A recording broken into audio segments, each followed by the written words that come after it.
जमीन पर तूफान के बाद एक खामोशी उतर आई थी।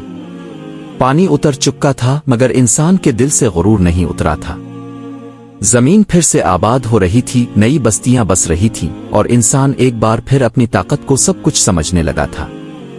उन्हीं नई आबादियों में एक ऐसी कौम उभरी जिसे अल्लाह ने वो ताकत अता की जो इससे पहले किसी को नहीं मिली थी।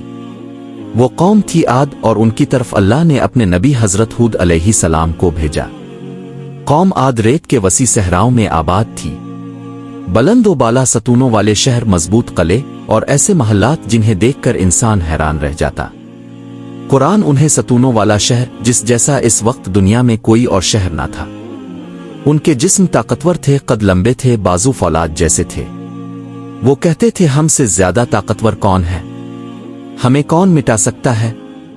लेकिन ताकत के साथ उनके दिल सख्त हो चुके थे।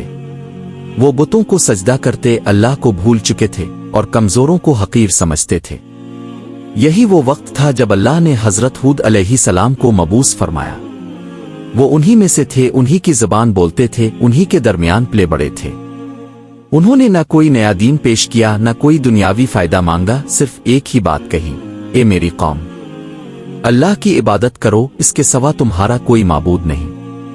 हजरत हूद अलैहिस्सलाम ने उन्हें याद दिलाया कि तुम्हें ये ताकत, ये जमीन, ये दौलत खुद नहीं मिली, ये सब अल्लाह का फजल है। उन्होंने कहा, क्या तुम इस जात से नहीं डरते जिसने तुम्हें अदम से वजूद दिया। मगर कौम आद ने बात सुनने के बजाय हंसी उड़ाई। उन्होंने कहा, क्या तुम हमें हमारे माबूदों से हटाना चाहते हो?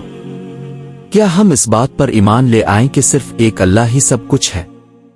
उन्होंने हजरत हूद अलैहिस्सलाम को दीवाना कहा, झूठा कहा और यहां तक कहा कि तुम पर हमारे माबूदों का साया पड़ गया है। मगर हजरत हूद अलैहिस्सलाम का लहजा नर्म रहा। उन्होंने कहा, मैं तुम्हें अपने रब का पैगाम पहुंचा रहा हूं, मैं तुम्हारा खैर खा हूं। मैं तुमसे कोई अजर नहीं मांगता। मेरा अजर सिर्फ इस जात के पास है जिसने मुझे पैदा किया। वक्त गुजरता गया, अल्लाह की नाफरमानी बढ़ती गई। कौम आद ने गुरूर में आकर कहा, अगर वाकई कोई अजाब आना है तो ले आओ, हम देखेंगे कि कौन हमें तबाह कर सकता है। यही वो लम्हा था जब रहमत की जगह तंबी ने ले ली। पहले बारिश रुक गई, जमीन खुश्क होने लगी, फसलें सूख गईं। कहत आया मगर कौम आद ने तौबा ना की। फिर एक दिन आसमान पर बादल नमूदार हुए। कौम खुश हो गई। उन्होंने कहा, यह बादल तो बारिश लाएगा, हमारी जमीन फिर से सरसब्ज हो जाएगी। मगर हजरत हूद अलैहिस्सलाम ने कहा, नहीं, ये वही चीज है जिसकी तुम जल्दी मचा रहे थे। ये बादल बारिश नहीं, अजाब लेकर आया है। फिर हवा चली, ऐसी हवा जो पहले कभी ना देखी गई। सर्द, तेज, चीखती हुई हवा। कुरान कहता है, यह हवा 7 रातें और 8 दिन मुसलसल चलती रही।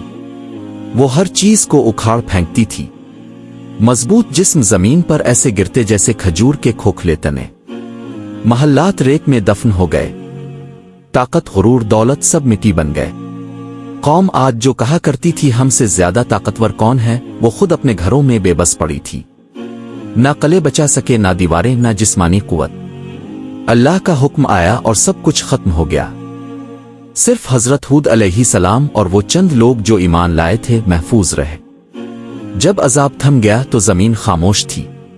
ना वो शहर बाकी थे, ना वो सुतून, ना वो गुरूर। सिर्फ एक सबक रह गया कि ताकत अगर अल्लाह के सामने झक ना जाए तो वो हलाकत बन जाती है।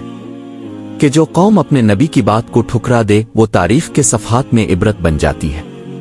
ये वाकया सिर्फ एक कौम की नहीं, ये हर इस इंसान के लिए है जो खुद को नाकाबिल शिकस्त समझता है, जो ये भूल जाता है कि असल ताकत अल्लाह के हाथ में है।